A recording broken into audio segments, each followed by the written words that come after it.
नमस्कार, जय हिंद, वंदे मातरम। मेरा नाम शुभम चौहान और आप देख रहे हैं हमारा चैनल गली मोहल्ला।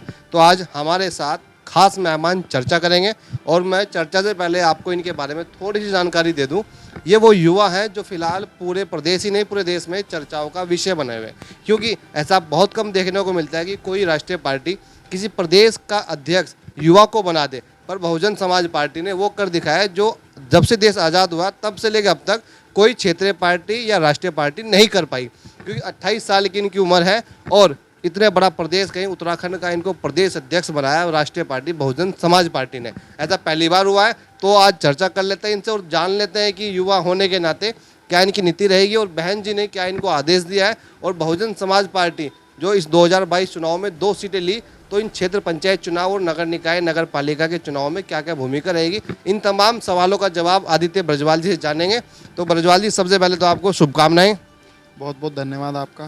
तो ब्रजवाल जी, युवा होने के नाते अच्छा आपसे सवाल ही जान लेता हूँ। ब्रजवाल जी, क्या आप जब अध्यक्ष बने इससे पहले भी किस ऐसी घटना घटी किसी प्रदेश में या देश में कि युवा को अध्यक्ष बनाया गया किसी पार्टी ने? देखिए, मैं आपको बताना चाहता हूं कि जितनी भी राष्ट्रीय पार्टियां इस देश में हैं, आप लोग रिकॉर्ड उठाकर देख लीजिएगा। इतनी कम उम्र में 28 साल की उम्र में किसी ने भी राष्ट्रीय पार्टी का प्रदेश अध्यक्ष नहीं बनाया होगा। मैं बहुत बहुत धन्यवाद करना चाहता हूं अपनी पार्टी की राष्ट्रीय अध्यक्षा बहन कुमारी मायावती जी का कि उन्होंने मुझ जैसे युवा पर विश्वास जताया और इस उत्तराखंड प्रदेश का प्रदेश अध्यक्ष बना करके मुझे भेजा। और इसको बनाने का उद्देश्य ये था कि युवा जो हमारे समाज का युवा या सर्व समाज का जो युवा इधर उधर नए नए संगठन बनाने का काम कर रहा था, अदर संगठनों में जाने का काम कर रहा था, आज वो बहुजन समाज पार्टी के साथ जुड़ने को तैयार है और बहुजन समाज पार्टी की विचारधारा के साथ जुड़ने को तैयार है। हाँ, वही जैसे कि कह सकते हैं कि युवा प्रदेश है, तो अब युवा अध्यक्ष के हाथ में नेतृत्व बहन मायावती जी ने दे दिया है। जी, निश्चित तौर पर हमारा प्रदेश भी युवा है और बहुजन समाज पार्टी का प्रदेश अध्यक्ष भी युवा है और युवा सोच के साथ बहुजन समाज पार्टी को प्लेन से लेकर पहाड़ तक पहुंचाने का काम करेंगे। तो यानी कि युवा सोच, युवा जोश और नई सोच के साथ आप काम करेंगे। अच्छा, जो लोग बुजुर्ग हैं जो अध्यक्ष बनने की लालसा रख रहे थे, तो कहीं ना कहीं नाराजगी भी लोगों में की, तो उनको नाराजगी दूर करेंगे? अभी तक नाराजगी बनी है लोगों में, नहीं बनी है? देखिए, बहुजन समाज पार्टी में माननीय बहन जी का जो आदेश होता है वो सर्वोपरि होता है। कोई भी हमारी पार्टी में नाराज नहीं होता है। और रही बात हमारे बुजुर्गों की, बुजुर्गों ने इस पार्टी को यहाँ तक पहुँचाने में बहुत अधिक योगदान दिया है। मैं भी अपने बुजुर्गों के आशीर्वाद के साथ बहुजन समाज पार्टी को आगे बढ़ाने का काम कर रहा हूँ और बुजुर्गों का समय समय पर मैं गाइडेंस भी लेता रहता हूँ। उनके आशीर्वाद के साथ ही मैं बहुजन समाज पार्टी को आगे बढ़ाने का काम कर रहा हूँ। अच्छा, जब से आप प्रदेश अध्यक्ष बने हैं तब से आपके पास लगभग तमाम राज्यों के जो अन्य अध्यक्ष हैं उनके भी फ़ोन आ रहे होंगे, तो युवाओं में भी एक जोश आया होगा, युवाओं को भी ऐसा लगा होगा कि अब बहुजन समाज पार्टी युवाओं की भी सुनती है। देखिए, मैं आपको बताना चाहता हूं कि जब से मैं बहुजन समाज पार्टी का प्रदेश अध्यक्ष बना हूं, मेरे पास उत्तर प्रदेश के भी पूरे सभी जिलों से और पूरे भारत से मेरे पास फ़ोन आए और बहुजन समाज पार्टी से जुड़े हुए हमारे जितने भी सामाजिक संगठन हैं उनसे जुड़े हुए लोगों के मेरे पास फ़ोन आए और सभी ने ये उम्मीद जताई कि अब बहुजन समाज का और बहुजन समाज पार्टी का एक अच्छा प्रदेश अध्यक्ष मिल गया है। युवाओं के हाथ में माननीय बहन जी ने बागडोर संभाली है, बागडोर देने का काम किया है और युवा ही आगे जा कर के भविष्य है और भविष्य को सुरक्षित युवाओं के हाथों में ही हम लोग रख सकते हैं। तो बहन जी ने आपको जो जिम्मेदारी दी है, ऐसा क्या देखा बहन जी ने और क्या विचार विमर्श किया कि आपको इस प्रदेश की कमान दी जाए? देखिए, मैं आपको बताना चाहता हूं कि मेरा परिवार हमेशा से ही बहुजन समाज पार्टी के साथ रहा है। मेरे पिताजी पहले विधानसभा अध्यक्ष रहते हुए 10 सालों तक उन्होंने ये जो लक्सर विधानसभा है हमारी उसकी सेवा करी। उसके बाद माननीय बहन जी ने उन्हें टिकट दे करके चुनाव लड़ाने का काम किया और मैं लंढोरा विधानसभा से वो जीत करके गए। पार्टी की सेवा विभिन्न पदों पर रहते हुए उन्होंने करी। वो पार्टी के प्रदेश के प्रभारी भी रहे हैं, अन्य विभिन्न पदों पर उन्होंने काम किया और मुझे भी जब से मैंने होश संभाला है, जब से मैं राजनीति में सक्रिय हूँ और मैं बहुजन समाज पार्टी के लिए दिन रात कार्य करने का काम कर रहा हूं और मैं अन्य पदों पर भी रहा, चाहे मैं अपने विधानसभा के प्रभारी के रूप में मैंने कार्य किया हो। मैं 5 साल तक प्रभारी के रूप में कार्य करता रहा। उसके बाद मुझे प्रदेश में महासचिव की जिम्मेदारी मिली, उसका भी निर्वाह मैंने बहुत अच्छे तरीके से किया और माननीय बहन जी ने मुझे झबरेड़ा विधानसभा से चुनाव लड़ाने का भी काम किया। हमारे कार्यकर्ताओं ने बहुत मजबूती के साथ झबरेड़ा विधानसभा में चुनाव लड़ने का काम किया, परंतु जनता का आदेश कुछ और आया और हमारी कुछ वोटों से हम लोग हार गए। परंतु हमारे कार्यकर्ताओं ने बिल्कुल भी हार नहीं मानी। संगठन को फिर से मजबूत करने के लिए हम लोग कार्य कर रहे थे।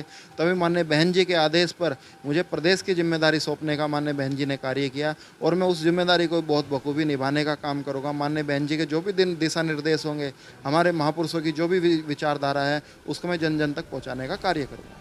तो जैसे कि 2017 में चुनाव हुए थे विधानसभा में, उस समय शायद पार्टी खाता नहीं खोल पाई थी।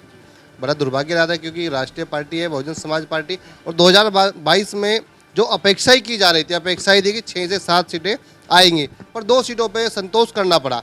तो जो ये जनादेश जनता का रहा या नाराजगी रही, इस बारे में भी आपने कार्यकर्ताओं से कुछ विचार विमर्श किया? देखिए 2017 के मुकाबले 2022 में हमारी स्थिति अच्छी हुई है, परंतु हम लोग इस स्थिति से भी संतुष्ट नहीं है, क्योंकि हमारी तैयारी बहुत अच्छी थी। हमारे क्योंकि बसपा वो पार्टी रही जिसके बिना प्रदेश में सरकार नहीं बनी, एक समय वो भी रहा। जी, निश्चित तौर पर इस बार भी हमारी ऐसी तैयारी थी। सभी सीटों पर हमने बहुत दमदार प्रत्याशी खड़े किए थे और चुनाव भी बहुत अच्छा था, परंतु किन्हीं कारणों से हमारी कुछ सीटें थोड़े थोड़े अंतर से रह गई। आपकी बात रूंगा, देखिए क्या मानते, भीम आर्मी ने आपको नुकसान पहुंचाया नहीं पहुंचाया है? देखिए भीम आर्मी के बारे में मैं कुछ नहीं कहना चाहता हूं। मैं अपनी पार्टी की समीक्षा करना चाहता हूं कि हमारी पार्टी समीक्षा कर रही है। जो भी हार के कारण रहे हैं, जिस कारण हमारी कुछ सीटें थोड़े थोड़े अंतर से रह गई है, हमारी पार्टी उसकी समीक्षा करने का काम कर रही है। और बहुजन समाज पार्टी हमेशा ही क्षेत्र में बनी रहती है, लोगों के सुख दुख में जाने का कार्य करती रहेगी और आगे भी बहुजन समाज पार्टी सर्व समाज को जोड़ने का काम करेगी। और मैं आपको विश्वास दिलाता हूँ, आने वाला चाहे जिला पंचायत का चुनाव हो, चाहे स्थानीय निकाय का चुनाव हो, चाहे 2024 का लोकसभा का चुनाव हो और उसके बाद 2027 का जो चुनाव आएगा विधानसभा का, उसमें Bahujan Samaj party king maker की भूमिका जरूर निभाएगी। हमारे 2 विधायक जरूर जीते हैं, परंतु मैं आपसे कहना चाहता हूं कि आने वाले 2027 के चुनाव में ये 2 विधायक 20 विधायकों के रूप में चुन करके आएंगे और बहुजन समाज पार्टी की सरकार इस प्रदेश में बनने का काम होगा। अच्छा, क्षेत्र पंचायत चुनाव को लेकर क्या तैयारियां हैं बहुजन समाज पार्टी की? क्षेत्र पंचायत और जिला पंचायत को लेकर के बहुजन समाज पार्टी बहुत ज़्यादा आश्वस्त है। हरिद्वार जिले में हमेशा से ही बहुजन समाज पार्टी का यहाँ पर जिला पंचायत अध्यक्ष बनता हुआ आया है और इस बार भी बहुजन समाज पार्टी का जिला पंचायत अध्यक्ष बनने का हम काम करेंगे।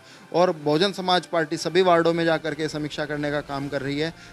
अपने सभी कार्यकर्ताओं से पूछने का काम कर रही है कि कौन वहाँ पर जिताऊ प्रत्याशी है।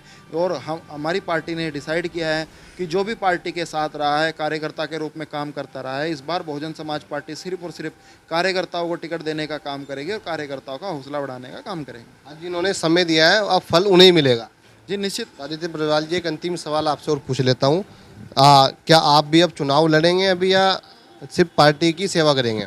देखिए जो भी बहन जी का आदेश होगा, यदि बहन जी कहेगी कि बॉर्डर पर जाकर खड़े हो जाएं तो हम बॉर्डर पर जाकर के खड़े हो जाएंगे। जो कहेगी, अगर बहन जी का आदेश सर्वोपरि है, बहन जी ने आदेश दिया है कि आप पार्टी की सेवा करिए, तो हम पार्टी की सेवा करने का काम कर रहे हैं। माननीय बहन जी यदि बूथ पर भी लगा देगी तो बूथ को मजबूत करने का काम करेंगे। और माननीय बहन जी का यदि आदेश हुआ कि चुनाव लड़ना है तो हम चुनाव लड़ने का काम करेंगे।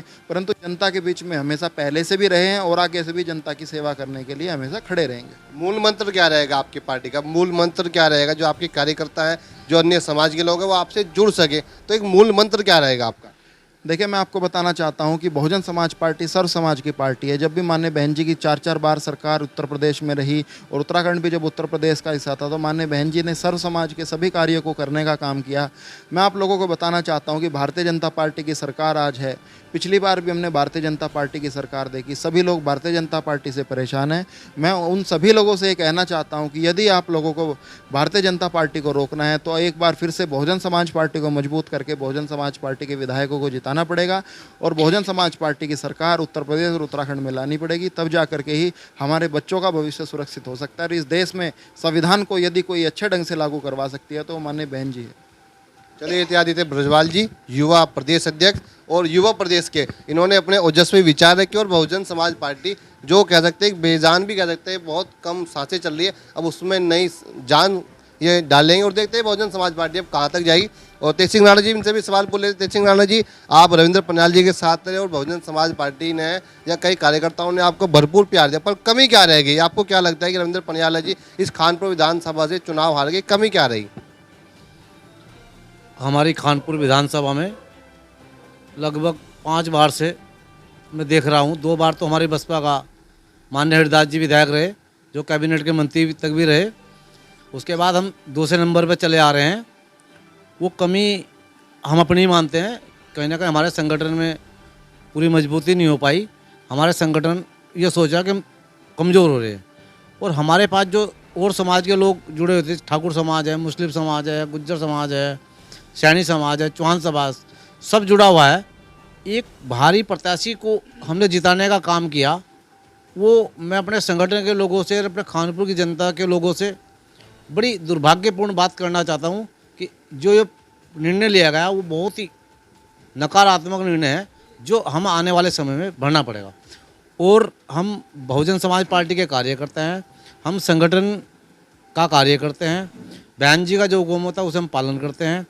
हमारे रविंद्र पनियाला जी LIU की रिपोर्ट से भी जीत रहे थे और पूरे उत्तराखंड में यही चर्चा थी कि खानपुर, जबरेड़ा, मंगलोर, भगवानपुर, शहजाद वाली सीट, हम 7 सीट जीतने का काम कर रहे थे। पता नहीं क्या कमी रह गई, क्या संगठन में हमारी कमजोरी रह गई। सबसे पहले सौभाग्य की बात यह है, आदित्य जो प्रदेश अध्यक्ष बहन जी ने बनाया, बहन जी ने इसे आशीर्वाद दिया। पहले तो बहन जी की बहुत बहुत शुभकामनाएं, बहन जी को बहुत बहुत शुभकामनाएं।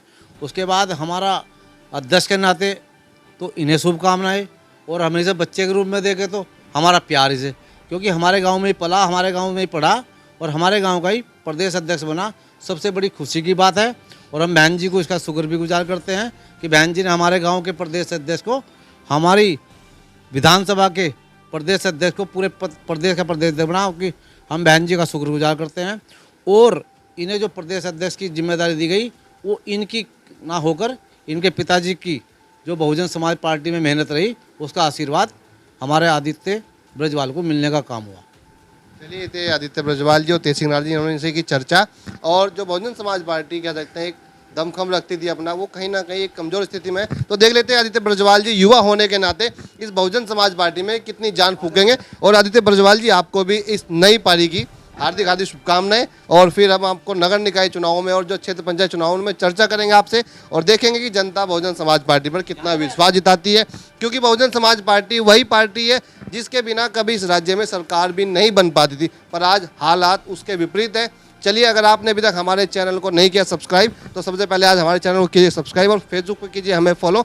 तब तक के लिए आपको जय हिंद, वंदे मातरम।